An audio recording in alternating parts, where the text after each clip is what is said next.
What's up, friends, and welcome into Fantasy Pros. This is the Fantasy Football Podcast. I'm Chris Welsh, and we have got ranks for you.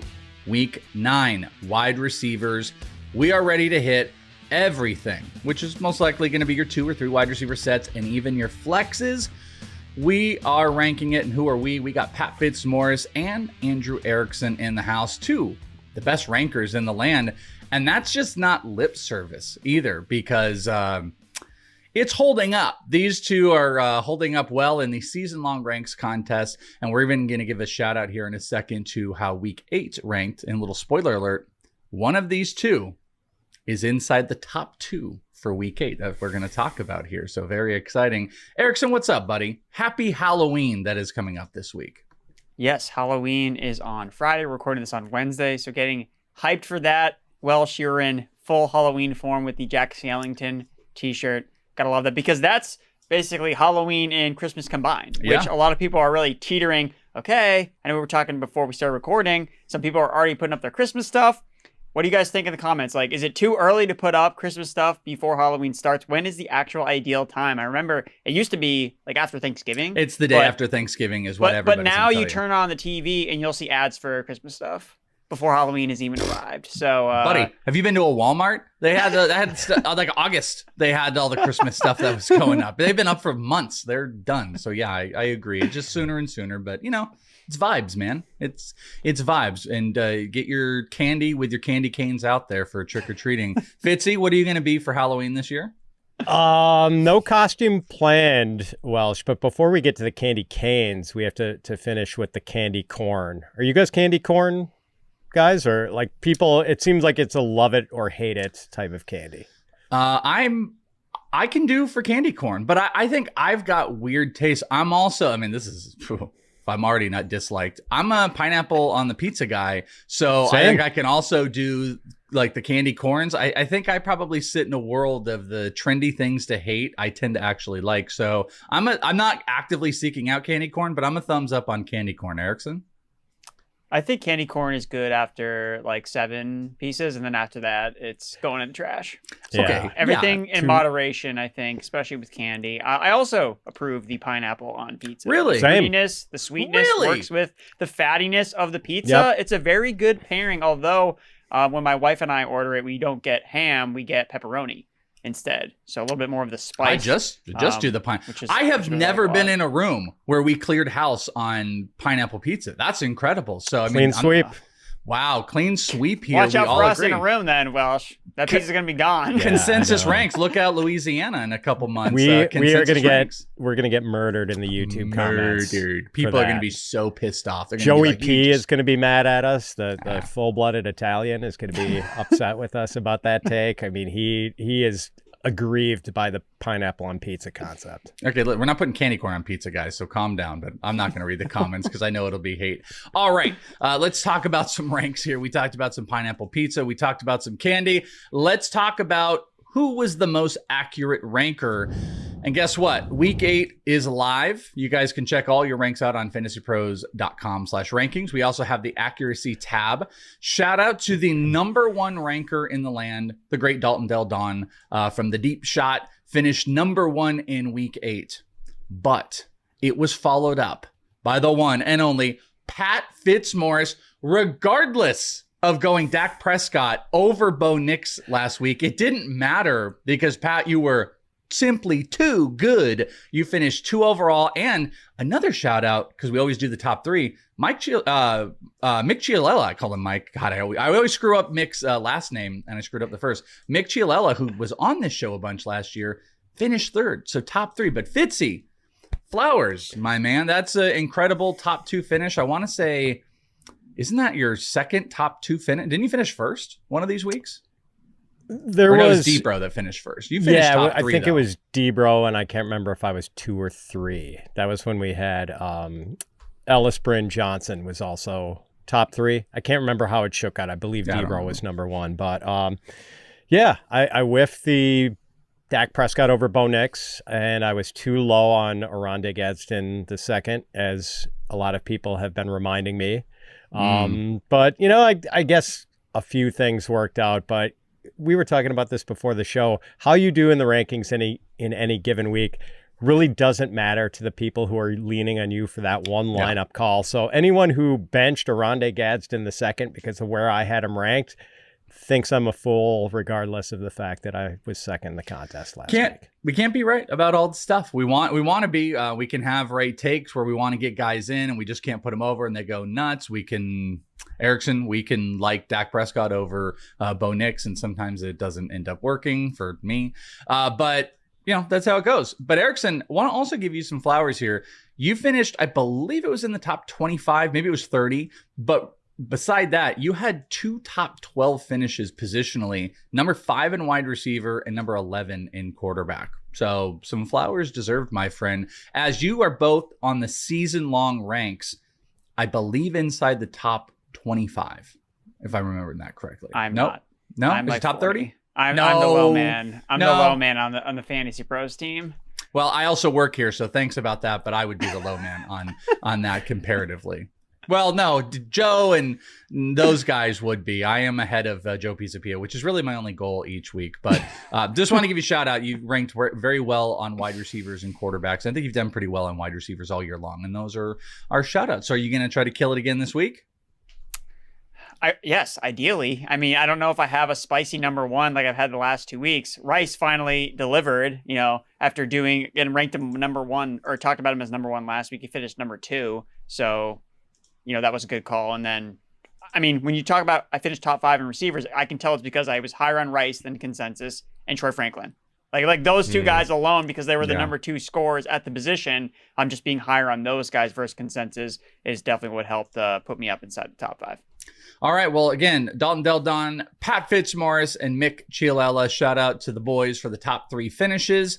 Let's talk about some wide receiver ranks. But before we do, I believe this is your last opportunity to take some wide receiver action home with you, because you've still got a chance to win the signed A.J. Brown Eagles jersey for free, courtesy of our friends over at pristineauction.com. All you got to do is head over to fantasypros.com/contest, complete the form. Then you got a couple options. You can download the Fantasy Pros app, leave a review for the podcast, follow us on our socials, Instagram, X, and TikTok. It's all at Fantasy Pros. And you can do all of those things, and they all get you entries. We'll be announcing a winner on the podcast, which I'm guessing should be next week, since it'll be the start of a new month. So if you're watching on YouTube, make sure you're subscribed, turn on notifications so you don't miss anything, and you get your prize. A.J. Brown autographed jersey. Very, very cool. All right, fantasypros.com/rankings to follow along. Gentlemen, let's jump into it a little later than usual to get to the ranks, but we are here. Let's look at the big board with our top 12 wide receivers for the week, and it kicks off with none other than Jamar Chase, Puka Nacua, Jackson Smith and Jigba, CeeDee Lamb, Amon-Ra St. Brown, and Rashee Rice. That is your top 6. Justin Jefferson, Rome Odunze, Devontae Adams, Michael Pittman, DK Metcalf, and George Pickens. Let's jump back to Rashee Rice when we're looking at the top 12. Obviously, the top 12, these are all, the starters that you're jumping into. Maybe there's some decisions. You do have 4 teams on a bye, so I'm really not sure many people are gifted the extra ability to decide between incredible players. But sometimes important to talk about the weight of and the value of some of these guys. And you two are both quite a bit higher than consensus on Rashee Rice. Fitz, you got him at 4. Erickson, you're back at 3. Fitz, let's start with you as the highest ranker from the previous week. Rashee Rice, well over consensus. Is he also comparatively going to be over Xavier Worthy? Has he completely taken over that spot? Yeah, I don't know about that. I think Worthy he still has value, but I was initially with ECR on Rashee Rice. I had him at wide receiver 6, but then I had a bit of a rethink on this after we got the news about Isaiah Pacheco's MCL sprain. And the way the Chiefs use Rashee Rice, it's kind of an extension of their running game with these quick passes, wide receiver screens. Just get the ball quickly to Rashee Rice and let him weave through traffic. Isaiah Pacheco's absence could mean an even bigger role for Rice this week. And we're talking about a dude who's already had 16 catches and 2 rushing attempts in his first 2 games back from suspension. Yeah, they've been using him in that weird like goal line package, which has been interesting. But by the way, shout out to Rashee Rice for coming up like a half a yard short for my first Kareem Hunt touchdown, being able to cash for last week. But yeah, they've used him 2 straight weeks in that like weird goal line package, so it creates extra opportunities. Erickson, what do you think? I mean, you've had 2 big weeks of Rashee Rice ranking really, really high. Your full commitment is there's not a decision to be made. If you have Rashee Rice, he's over pretty much everybody. Yeah, I think so. And I'm looking at my ranking him at number 3, and I think that I could even push him higher. You talk about what he's done over the last 2 weeks. Have the Chiefs been pushed offensively in the last 2 weeks in any capacity? They've blown out both teams that they've faced. And I know that the Commanders game was tied 7-7 going into the half, but if you look at that first half, Rashee Rice really didn't do that much in the first half. Again, he didn't score that touchdown. A lot of his production came in the second half. So when the Chiefs are blowing out other teams, Rashee Rice is first in fantasy points per game. And now you're facing Buffalo. Okay, now we can get a shootout where it's more back and forth. So when you're just talking who has the most upside on this slate at wide receiver, I mean, Rashee Rice looks like he could score multiple touchdowns every single week because of how much they're using him around the red zone. He is Mahomes' guy near the red zone. So in a matchup where you could see it actually go more back and forth, Rice's ceiling is, I think, one of the highest, if not the highest, in week 9. There's a couple wide receivers that have really incredible matchups. I'd say Rashee Rice is one of them. Rome Odunze is also kind of put into this where, maybe there's overall questions, but you've got the Bengals that are floating out there. You like George Pickens, who's going up against the Cardinals. The Colts have kind of typically struggled in their secondary. So like DK Metcalf is floating in there. But I think one of the biggest outlier for this week in the week 1 ranks, or the week 9 ranks for wide receiver ones, is Michael Pittman. Michael Pittman comes in as wide receiver 10 going up against Pittsburgh. Obviously, the matchup kind of, speaks in a really well spot. Both of you are slightly lower than ECR, but you guys do have a difference between one of you is wide receiver 1, the other is top end of wide receiver 2. And Fitzy, you are the wide receiver 1 on Michael Pittman. So not that Erickson's necessarily going to disagree. The rank isn't like that far off, but your firm stance that Michael Pittman is in a spot where you're starting him over significant players. You're starting him over Ladd. You're starting him. Maybe I'm not looking at your rank, but ECR has Pittman over Pickens. Is that something you're doing? You're all in on Pittman this week. Yeah, and I do have Pittman ahead of Pickens. Pittman is wide receiver 7 in half-point PPR fantasy scoring and wide receiver 12 in fantasy points per game. And I don't just want to say scoreboard and leave the analysis at that. Pittman has scored 6 touchdowns in 8 games. So that's a career high in touchdowns for him. So it's probably good to be a little cautious with the players scoring touchdowns at an abnormally high rate. But on the other hand, Pittman has 8 or more targets in half of his 8 games. And in 2 of the 4 games where he had fewer than 8 targets, the Colts won by 20 or more points. So the blowout game script might have tamped down his target volume a little bit. I think we can feel pretty confident about Pittman's target load in these competitive games, and I'd like to think Colts-Steelers in Pittsburgh will be a competitive game. Plus, the Colts offense is just so high-functioning right now. It's just that sort of buoys your confidence in Pittman that everything has just worked so well, both in the running game and the passing game. Erickson, what do you think? You've got him at 13. I'm curious at the wide receiver that jumped over to make him a wide receiver 2. It is kind of minuscule, but do you have any thoughts? Or is your confidence level a little bit lower? You've got him as the first of the wide receiver 2s. I think for me, it's just trying to be a little hesitant with how the targets shake out because we see the Colts passing game. They spread the ball to a lot of different players. And yes, Pittman ate last week, but you saw Downs and Tyler Warren kind of eat into each other, right? Tyler Warren was one of the few tight ends that didn't pop off on National Tight Ends Day. It's a good matchup for him against the Pittsburgh Steelers, who've been bad against tight ends this season. So I think that Pittman has obviously done enough this year where he's a touchdown machine and this offense is functioning at such a high level. And you want to play guys against the Steelers. All the Colts are in play here, but it's a matter of, well, what if it's Alec Pierce that comes down with the touchdown? It's not Michael Pittman. Or it's Josh Downs that ends up seeing the 9 targets and Pittman goes back to 4 or 5. So that's like the only concern, which is like locked and loaded. But matchup-wise, you want to play all your receivers against the Pittsburgh Steelers, allowing the most fantasy points per game to perimeter wide receivers. And I know they play a lot of man coverage, but for Pittman, his target share has been pretty steady, whether it's zone or man. He's been efficient against both of those types of coverages. So, I mean, you're starting him. And the only reason I had trouble kind of figuring out where to rank him was I got a couple question marks about, like, where am I putting Nico Collins this week? Like, where is Drake London going this week? So those are kind of guys in a similar tier to Pittman, and I just have question marks about like, well, they were both injured last week. Are they going to play this week? So that's kind of caused a shakeup. But you're starting Pittman no matter what. I was just going to ask how you have Pittman ranked vis-a-vis London and Collins. Very good receivers with tough matchups this week. Yeah, so it looks like Surtain's not going to play. So I think that's definitely works in favor for Nico Collins that you don't have this lockdown corner on the other side. So then again, Collins has also not been good this year. And the defense of the Broncos is still good. So if CJ Stroud has no time to throw, then does it really matter who's covering Nico Collins? So I just think from a safety perspective, I mean, Pittman has just been so good. So even if the target floor isn't as high as someone like Drake London, London also has a really tough matchup against Gonzalez. So upside, again, that's what we always want to strive for here is who has the most upside. And if Pittman has touchdown, great matchup, I think he is the move here, even if his target floor isn't as high. Yeah, I don't know if you need Patrick Surtain Jr. if you've got Nick Benito rushing against the Houston offensive line. By the way, is there a logic going back to the National Tight End Day? How do they decide the date? Like any of these things, whether it's like National Second Grandparents Day, like it feels like they're like, like buying a star. Like I don't understand the logic behind the days. Like, is there something special about the National Tight End Day, or is that just the only day that wasn't celebrating, pistachio ice cream or sandwiches? Well, they made sure that it's obviously on a Sunday, and they made sure that George Kittle wasn't injured. So, like, when is Kittle going to be back from IR? Make sure he gets I mean, guys, that was it's a floating holiday. So it's a floating holiday. Gotcha. It's a floating holiday based around George Kittle's availability and if he's healthy or not. And I mean, was there a bigger lock than George Kittle scored a touchdown last week? Yeah.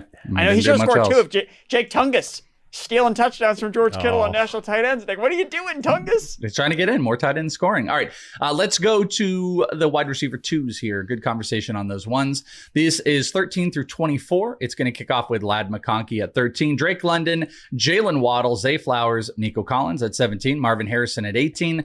That's your top half. We've got Brian Thomas at 19, Teteroa McMillan, Chris Olave, Tee Higgins, Cortland Sutton, and Stephon Diggs. Gentlemen, let's take a stop at Marvin Harrison. He is wide receiver 18. You guys are a little bit flipped on this. Fitzy, you're a little bit lower at 22. Erickson, you are right on consensus. So, Erickson, why don't you kick us off here with your take on Marvin Harrison this week? He's playing the Dallas Cowboys. End of story. like he's playing the Dallas Cowboys, and there is a chance that we still don't get Kyler Murray back. And as weird as it sounds to admit and say, the offense has looked better with Jacoby Brissett as the starting quarterback. So Jonathan Gannon said at the beginning of this week, when they asked him about Kyler Murray and his chance to play on Monday, so we're not even going to get reports till Thursday because of the Cardinals playing on Monday night. And Gannon said, that's a hypothetical to me. I don't know. This is after a bye week that he's asked about his starting quarterback's availability. So that sounds very pessimistic about Kyler Murray, who I know some people, and maybe Welsh, you can chime in here being more plugged into the Arizona media. If this has kind of been like a soft benching for Kyler and he's not really like totally injured, they just want to play Brissett, but they can't bench him outright. So they're using the injury as an excuse. So, yeah, for all those reasons, you got to play Marvin Harrison Jr. I think this is similar to like the Purdy-ish thing. They're not willing to put him out unless he's 100%. There's already so much public scrutiny locally here on Kyler Murray that they're not going to I mean, what are they also playing for? What games are they trying? Are they going to catch up in that division where everybody is 5-2 or 5-3, whatever? Like, I think it is, it's not quite a soft bench. It might be dolled up as that, but I do not think they're willing to he's like, I'm 85%. And they're like, well, you're 100% on the bench then. He's got to be 100%. Fitzy, what do you think about Marvin Harrison, regardless of the quarterback play? You guys want a holiday? How about National Go Up Against the Cowboys Day, which is every Sunday? That's the one we want to celebrate. So yeah, it is kind of easy to just be like, it's the Dallas Cowboys because they're the gift that continuously keeps on giving, but can they give to the Cardinals? Yeah, maybe I am underplaying the great matchup against the Cowboys and their laughably bad pass defense. I certainly was guilty of doing that last week and not ranking Bo Nix or Troy Franklin highly enough. But man, Harrison is tied for wide receiver 40 in half-point PPR fantasy points per game. He has scored fewer than 7 half-point PPR points in 4 of his 7 games, averaging just 5.7 targets a game. And I am making this ranking with the projection that Kyler Murray is going to play, and I probably would have had Harrison a couple spots higher had they already ruled out Murray and said that Brissett is going to make the start. Only 2 touchdowns for Marvin Harrison Jr. so far. I still worry about the lack of chemistry between Kyler Murray and Marvin Harrison Jr. And it just feels like a stretch to rank Harrison as a top 20 receiver, even with a great matchup and even with 4 teams on bye. With the I would not have put on my bingo card that we would be waiting on Marvin Harrison's rank to make sure Kyler is not starting and Jacoby Brissett is starting. That would not have been the thing that would make him potentially move up or down if Kyler is not playing. Funny one. All right, another guy. We actually had the player on this guy's other side in the next range, but let's talk about them both together. There's kind of a growing sense that this might end up being a Travis Hunter over Brian Thomas situation going on in Jacksonville. There seems to be some debate about it. We talked about this on Out of Bounds, the Twitch show we do with Pisa Pia and Bogman and myself. And, this question has continuously come up. The ranks do not indicate that this week. Brian Thomas is wide receiver 19. You both are lower on Brian Thomas, but it is not in respect of Travis Hunter jumping over him. So again, he was our first guy we were going to talk about in the next section, but let's just do it here too. Travis Hunter is 27, but you guys are just both lower on consensus than both of these guys. More significantly about Brian Thomas, Fitzy, you're at 24. Erickson, you're at 26. Travis Hunter is ECR 27. Fitzy, you're at 30. And Erickson, you're at 29. So just lower overall. Fitz, why don't we start with you? Clearly, you do not think that it is going to be Travis Hunter over Brian Thomas, but the confidence is being lost in both of these wide receivers, and you have got him barely holding on as a wide receiver 2. That is Brian Thomas. Yeah. So I don't think ECR having both of these guys as top 27 receivers with Trevor Lawrence playing quarterback when the matchup is not against the Dallas Cowboys just feels off to me. Like someone's too high here. And I definitely think Brian Thomas is a little too high in ECR. Like he hurt his shoulder in the Jaguars last game. The Jaguars were on bye last week, so maybe the shoulder won't be an issue, but we've already seen Brian Thomas Jr. try to play through a wrist injury this season, and obviously hasn't been a good season for BTJ to this point. So health is one concern, and then the other is obviously that we saw a big surge in Travis Hunter's usage right before the bye. So I'm not sure BTJ is still the clear number 1 receiver for the Jaguars anymore, and that wouldn't necessarily be a big problem if BTJ were playing in a prolific passing attack, but not really the case with Trevor Lawrence and the Jaguars. As for Hunter, it's important not to get too dug in with your stances on players if you play fantasy football, and I think Travis Hunter is kind of a good test case for that. Like I was not very into Travis Hunter before the season, either for redraft or dynasty, and I know the dynasty podcast consumers know that. And my biggest concern was the two-way thing. The Jaguars said they wanted Hunter to be primarily a wide receiver, but I figured that wasn't etched in stone, and I worried that things could change over the course of the season. Maybe the Jaguars decide they need Hunter to play more snaps at corner and fewer at wide receiver. And I also kind of worried about, the presence of Brian Thomas Jr., who was so good last year. I figured he might be sort of an impediment for Travis Hunter's growth. And at first it seemed like the cautious approach with Hunter was the right call. Like he was playing between half and 2/3 of the snaps in most of his early season games. And it's just hard to be fantasy relevant if you're not a full-time receiver. Plus his usage was kind of quirky. It was all like low A dot, close to the line of scrimmage stuff, get him the ball and see if he can do something after the catch. But over his last 2 games, Hunter's snap shares have been 78% and 87%. He didn't do much in the first of those games, 4 catches for 15 yards on 7 targets against the Seahawks. But then right before the bye, that big game in London against the Rams, 8 catches, 101 yards and a touchdown on 14 targets. So maybe the genie is out of the bottle here with Travis Hunter on offense. And I am worried that wide receiver 30 might not be high enough a ranking for him. But I do think there's kind of a drop off in the overall wide receiver rankings once we get past wide receiver 3 range this week. And Hunter is comfortably inside that range. Erickson, do you feel more confident that Brian Thomas is fading and these 2 ranks are more about Thomas? Or I guess your rake doesn't really dictate it, but like, do you think on the other side, Travis Hunter is surging and can overpass Brian Thomas? Like, what are you more staunchy about right now? That's a good question, because I think that Fitz hit it at the top where this isn't even a conversation about the receivers. It's, can Trevor Lawrence get these guys to the promised land? Sure. Like, that's like a big concern. So in my mind, I'm trying to figure out, okay, should I put Hunter ahead of Thomas? But if they both are bad, then what's the difference? Like, do I want to start either Jaguars receiver this week? Because even Hunter in that game against London, a lot of that came when the Jaguars were getting blown off the field. So which they'll be doing all the time, by the way, which is not a bad thing. But this week you see the matchup against the Raiders and you think, okay, another dysfunctional team. Maybe the Jaguars can get something done here, but the Raiders are also coming off a bye week too. So maybe they throw something different. And when you just look at the matchup, this is just about the quarterback. So the Raiders run the third highest amount of zone coverage this year. Trevor Lawrence versus zone has been terrible. 1,200 yards, 3 touchdowns, 4 picks, 60% completion rate against zone is the lowest in the NFL. Passer rating, 73.7, is 5th lowest in the NFL. So I think that Fitz and I are on the ball here with just being lower on both guys in general, because I don't think that this is just, smash spot for this Jags offense to come out of the gates firing. I don't necessarily think that's the case. When you look at the receiver conversation, I do think that the matchup favors Travis Hunter a little bit more than Thomas does. Again, Thomas has struggled this year anyway to be consistent, and we have not seen the chemistry with him as much as has been there with Trevor Lawrence and Travis Hunter.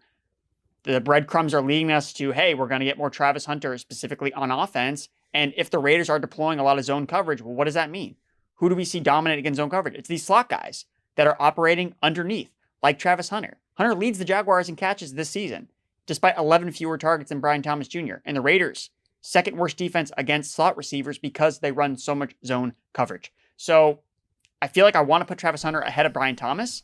But then I want to be below consensus on both guys at the same time. You can still do that. Well, I guess you can't do that because and that's where the rankings become kind of complex, because I did this with A.J. Brown and Devontae Smith, where I wanted to rank Smith over A.J. Brown. He ended up having more yards, but A.J. Brown caught more touchdowns. So moving Brown down didn't actually benefit anybody because you wanted to start both players. But in this case, I don't think that we should be super aggressive starting either guy, although the matchup, when I'm kind of looking at things, seems like it's going to get more favorable for Hunter in just terms of raw volume. But if it's low ADOT stuff again, what is 4 for 40 really going to do for you? So maybe these guys really just don't have high ceilings this week is really the conversation. And they're more like wide receiver 3 plays. Okay. You get one word response. Fact or fiction, Travis Hunter is the number 1 wide receiver in Jacksonville over Brian Thomas rest of season. Erickson. Fact. Fitzy. Fiction. We needed that, like, what was that? That music, dun, dun, dun, or that game show music, that tension that was building up there. All right, so we have a fact and a fiction of Travis Hunter. That's it. We'll continuously talk about it, and maybe this week will tell us a little bit more of a story that we can continue on the next episode. One more in this wide receiver range, Tee Higgins. Tee Higgins, wide receiver 22, going up against the Chicago Bears. Fitzy, you're a high man here. You've got him at 18. Erickson's right on consensus. Fitz, let's jump to you here. Tee Higgins, Flacco, I think was a little bit banged up as well. What do you think about Tee Higgins this week? He might be banged up, but not as banged up as the Chicago Bears secondary. The Bears were without their 3 best cornerbacks last week. Jalen Johnson, Kyler Gordon, Tyreek Stevenson, all out in week 8. Johnson and Gordon, they're going to be out again. They're both on IR, I believe. I'm not sure about Stevenson, who has a shoulder issue, but, by no means is Tyreek Stevenson a shutdown cornerback anyway. I just think Bengals receivers versus Bears cornerbacks is an epic mismatch this week. So I think both Jamar Chase and Tee Higgins are going to eat heartily. As long as there's no Jake Browning, though. Like, Browning, what can Browning do for you? Absolutely nothing. That's what we found out. So, we can't do Browning whatsoever. What do you think, Erickson? You're on consensus for Tee Higgins. He's definitely moved into just a spot we just feel a lot better. Yeah, I think with me, the only thing I have hesitant about pushing Higgins up higher is the volume, because this offense is Jamar Chase 1, Jamar Chase 2, Jamar Chase 3. Jamar Chase has a 46% target share for the Bengals in the last 3 games. So I know I talked about Rice as the highest ceiling. if you're going to see 20 targets in a game, then clearly Jamar Chase obviously has an extremely high ceiling to be the wide receiver one on the week. And he also benefits from all those Bears cornerbacks which is such a banged up secondary. So I think that last week it was a little scary seeing Higgins' targets dip so dramatically. Now he did score a 44-yard touchdown because he's a good player and he can do that even on limited volume. So I think he can still find a way to be a wide receiver too, even if he doesn't see a ton of volume. But it was kind of the concern I had in that matchup anyway, because it was the Jets. The Bengals were able to run the ball a little bit more effectively, and Flacco attempted 12 fewer pass attempts than the week before. So when we take out 10 to 12 pass attempts, it's not coming out of Chase's targets. It's coming out of Tee Higgins and the tight ends as the ancillary pieces in this Bengals passing attack. So the Bears, again, terrible against the pass, also terrible against the run. So if Flacco is banged up, they want to protect him. How do they do that? Establish the run game. Get Chase Brown going. Samaje Perine. So that's my only concern with Higgins if he doesn't see enough targets. But as we saw last week, he can get it done in one big play. So he's still going to be in your lineup as a wide receiver too. All right, wide receiver 3 is coming up. But first, today's show is brought to you by our new presenting sponsor, Hard Rock Bet. The Hard Rock Bet Sportsbook app is top rated, my friends, probably because there are so many promos and so much to bet. Week 9 doesn't kick off until tomorrow, but on Hard Rock Bet, if you're doing some fantasy research for this week, don't forget that you can go and check out some player odds to score on the Hard Rock Bet app. You're going to get a profit boost for Thursday night's game if you want to parlay a few of your players to score, and maybe you can even hit some yardage totals as well. And if you haven't tried your first bet on Hard Rock Bet yet, there is still time for you to get $150 in bonus bets if you win. So just go on, place a $5 bet, and if that hits, you're not only going to get your winnings, but you're going to get $150 in extra bonus bets. It's a great day to download the Hard Rock Bet app and make your first deposit, because tomorrow is Thursday. Every Thursday isn't just a new fantasy week, it's a new rewards drop on Hard Rock Bet. That means you get even more promos on top of that welcome offer. We talk fantasy every week. That's our thing. They dish out a whole lot of rewards and promos every week. That is their thing. Download the Hard Rock Bet app and make your first bet today. Wide receiver 3s kicking off with Keenan Allen at 25. Travis Hunter is at 26, who we were just talking about. Xavier Worthy, Jordan Addison, Khalil Shakir, and Deebo Samuel going up to 30. 31 to 36 is Wan'Dale Robinson, Quentin Johnston, Romeo Doubs, DJ Moore, Jameson Williams, and Juwan Jennings. Let's talk about Wan'Dale. I think this is actually a fantastic matchup. In the quarterback episode, I want to talk about Jackson Dart because the 49ers defense is garbage. They're hurt. They got a bunch of nothing here. And, you know, there's not a ton of pass catchers, but I think like Wan'Dale is in a pretty dang good spot where I think Jackson Dart is going to be able to move around and get the ball to him. He's only at 31. Fitzy, you've got him at 27. Erickson, you are in consensus. So let's jump back to Fitzy again. You're a little bit more the high man. I think this is a decent spot against a 49ers defense that is just ravaged by injuries, and Dart has continuously looked good. And the loss of Cam Scatterbo is, I would assume, is probably going to get the ball in the air just a tiny bit more. But what say you, Fitzy? You are a little bit higher on Wan'Dale this week. Yeah, good matchup. You said it, Welsh. We saw Jalen Noel sort of gash the 49ers last week on real limited snaps. And Wan'Dale is clearly the go-to guy for Jackson Dart in the passing game.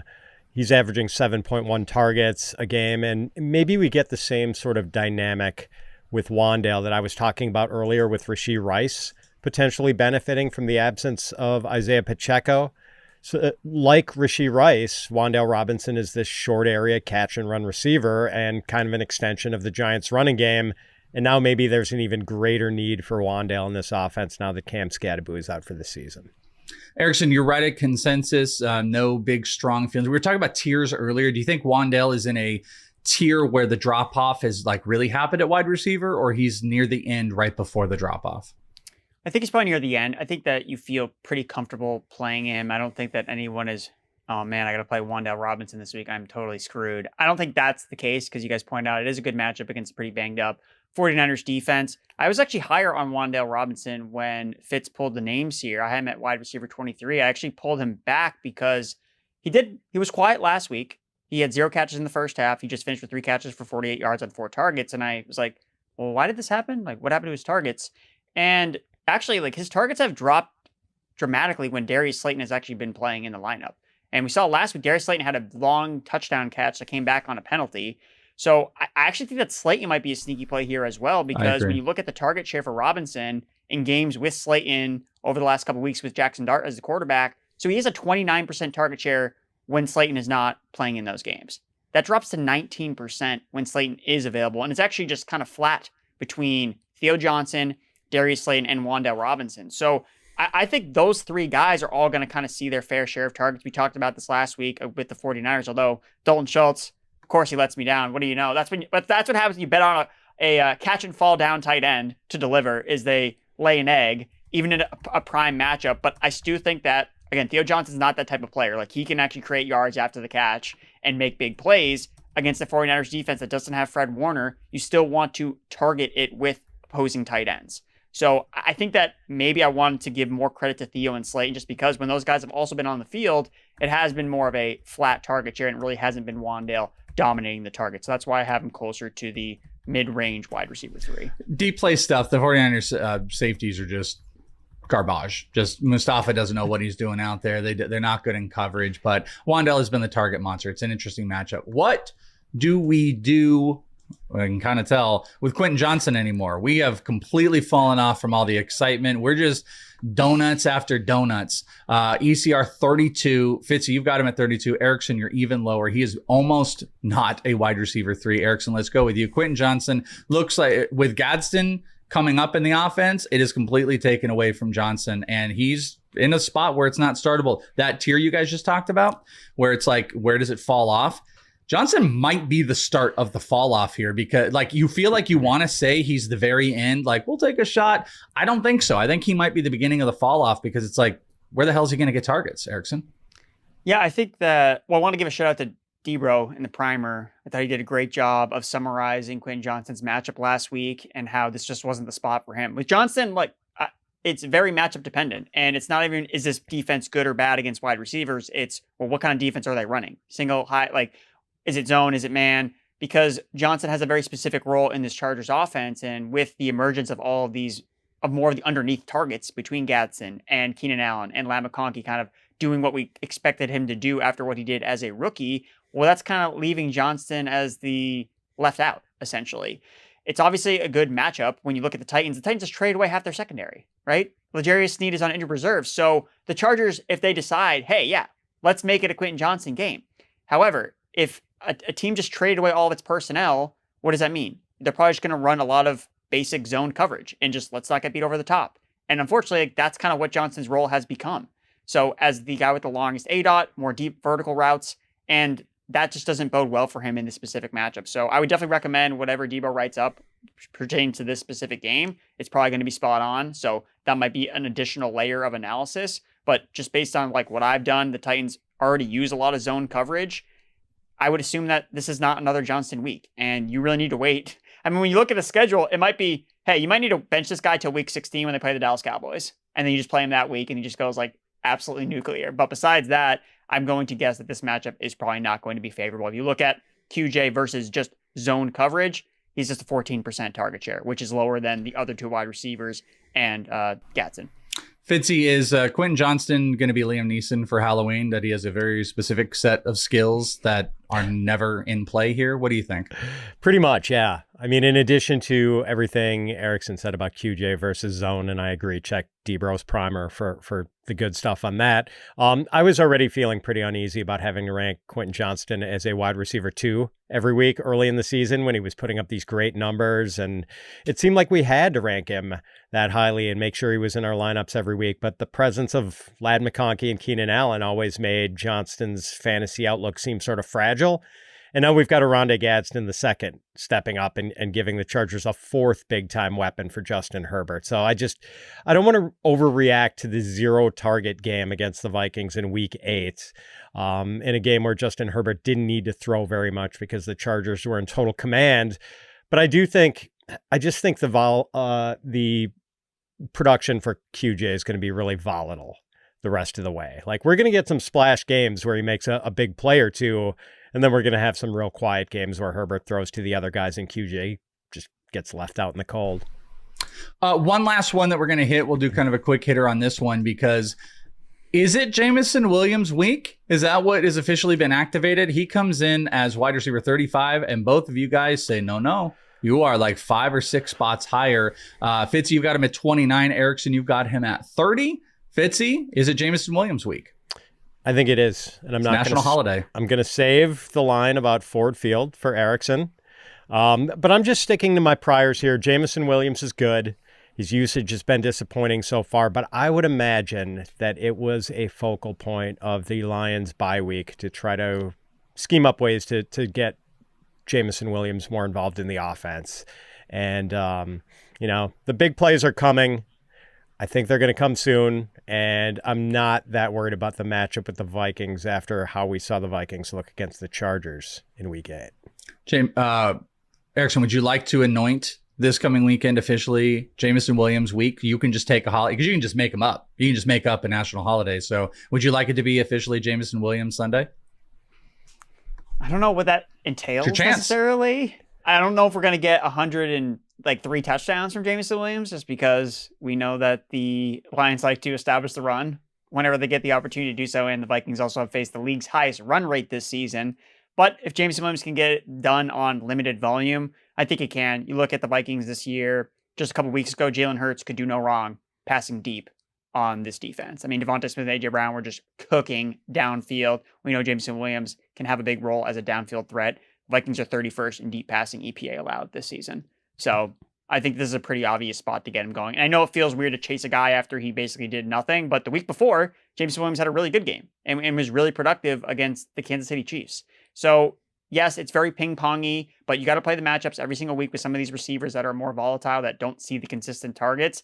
And I think that the planets are at least aligning for this week to be a good JMO week versus the bad JMO week that we got before the bye week. Wait, Ford Field. Say the line, Bart. Yes. Say it. Yes. Ford Field, Coors Field of the NFL. You always bet the overs. Although the overs have not been hitting at nearly as high as a rate as I and my bankroll would like to see. All that means is we're due, obviously. Always do. All right, that is going to do it for the wide receiver ranks. If we did not end up answering a question you might have had, guess what? We've got you covered on our YouTube. We got a Start and Sit live stream where you can come bring any question you want. Thursday, 3 p.m. Eastern. If you're on the podcast, go to youtube.com/fantasy pros. Make sure you're subscribed. Don't miss it. That's it for Fitzy and Erickson. I'm Welsh. Good luck this week. We'll talk to you next time right here on Fantasy Pros.